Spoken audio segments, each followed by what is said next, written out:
Hello everyone, I am Ruchika from English academy. आज की इस वीडियो में हम क्लास 11th के एमसीक्यूज डिस्कस करेंगे आपकी इंग्लिश की हॉर्नबिल बुक की पोएम 4 से। Name of the poem is childhood.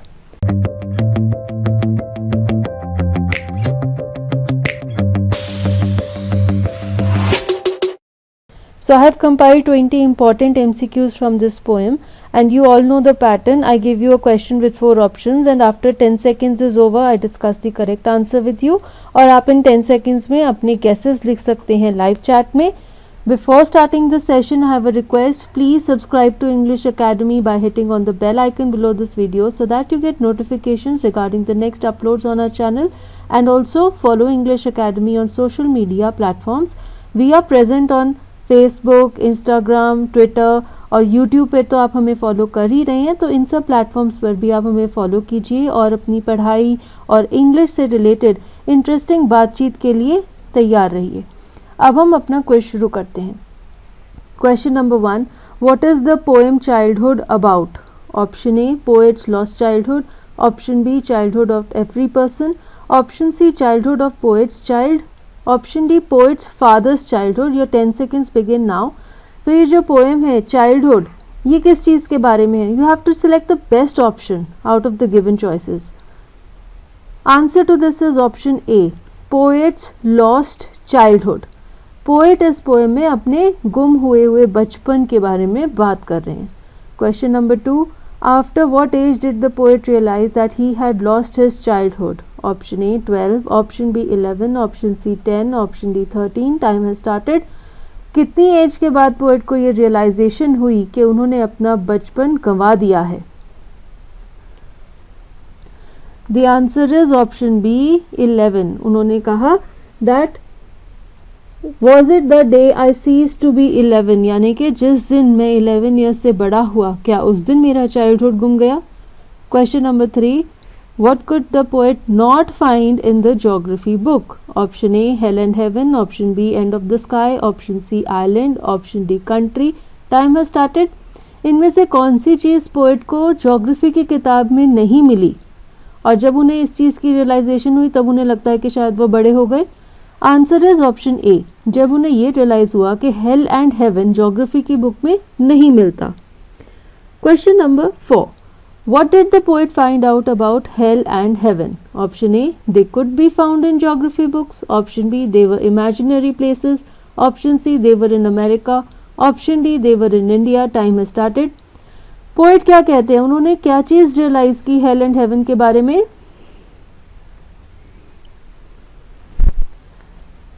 Answer is option B, उन्होंने रियलाइज किया कि hello and heaven imaginary places हैं। एक्चुअली ये प्लेसेस एग्जिस्ट नहीं करती, ये ग्लोब पर या ज्योग्राफी की बुक्स में पाई नहीं जा सकती। Now we move on to our next question. What did the poet realize about adults? Option A, that they are mature. Option B, they have to earn money. Option C, they are not what they seem to be. Option D, they are cunning. Time has started. Poet ने adults के बारे में क्या चीज़ realize की?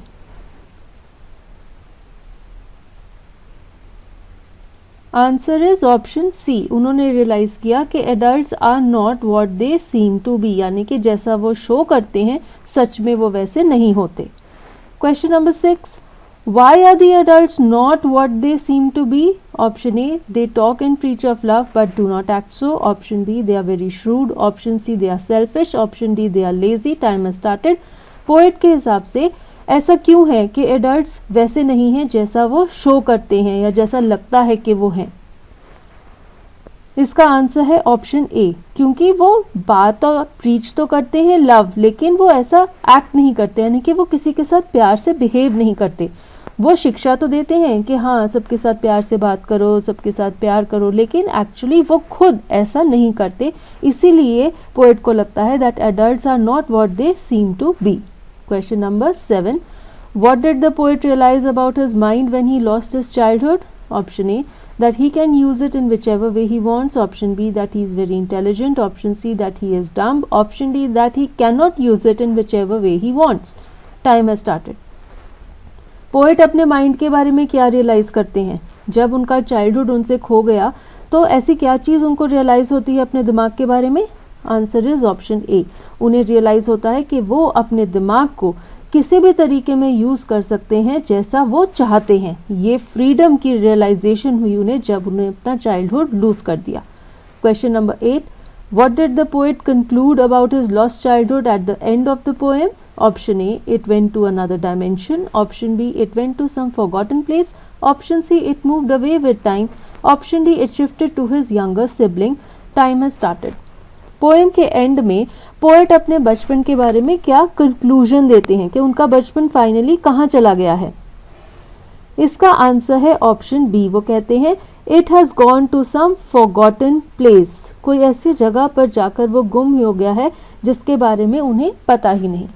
Question number 9, where could he see his childhood now? Option A, in an infant's face. Option B, only in his memories. Option C, nowhere. Option D, in his brother. Time has started. Poet अपने बचपन को कहाँ देख सकते हैं? उनका जो बचपन का चेहरा है वो उन्हें कहाँ दिखता है? इसका आंसर है option A, in an infants face. वो कहते हैं that's hidden in an infants face. Question number 10, what is the rhyme scheme of the poem? Option A, AB AB AB. Option B, ABB ABA. Option C, AB AB CB. Option D, ABB CCD. Time has started. तो इस poem की rhyme scheme क्या है?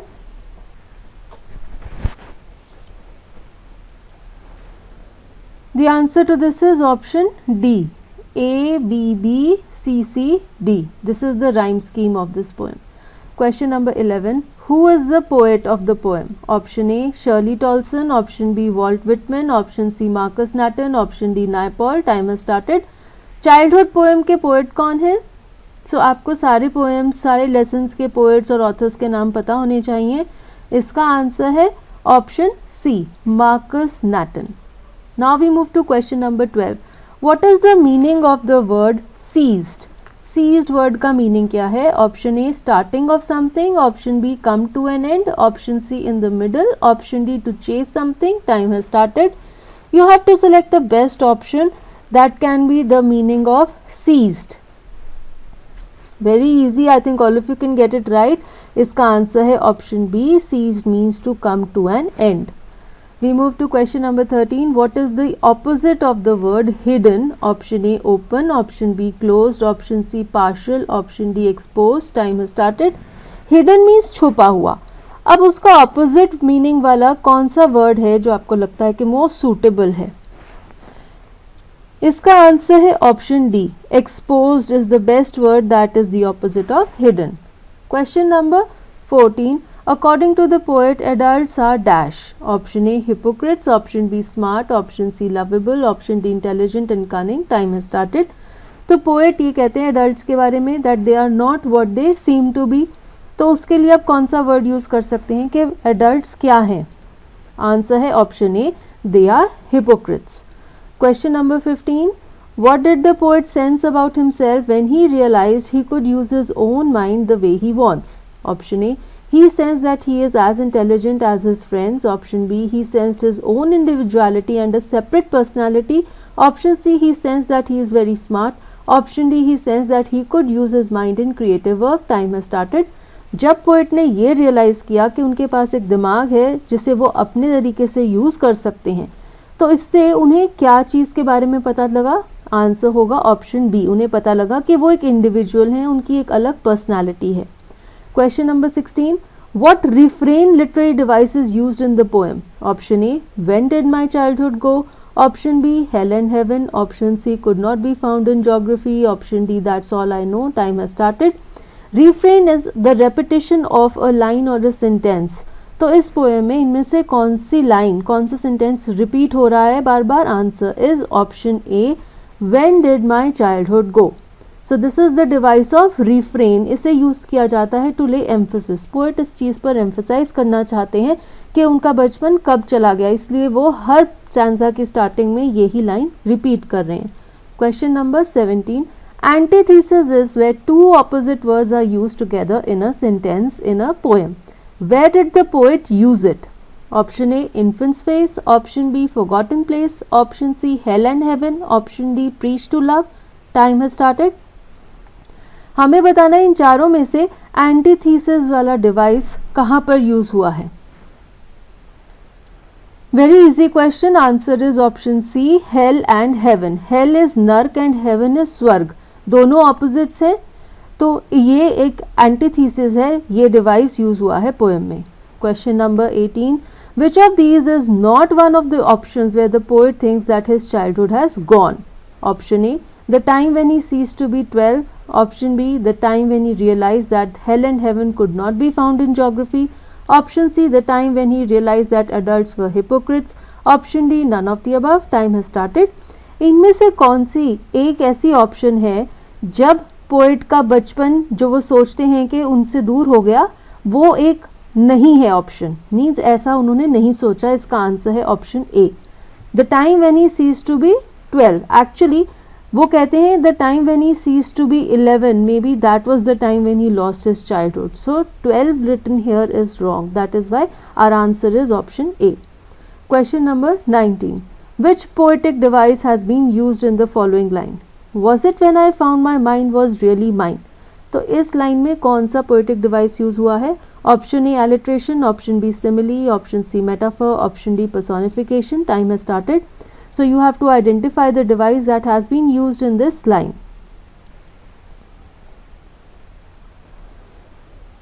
The answer to this is option A, alliteration. Alliteration is the repetition of a consonant sound at the start of two or more consecutive words. Here you can see my, mind. Both these words are starting with M sound, M sound. This is the device of alliteration. We move ahead to question 20. What question does the poet put forth? Option A, when did my childhood go? Option B, where did my childhood go? Option C, both A and B. Option D, none of these. Time has started. तो इस poem में poet हमसे क्या सवाल पूछते हैं?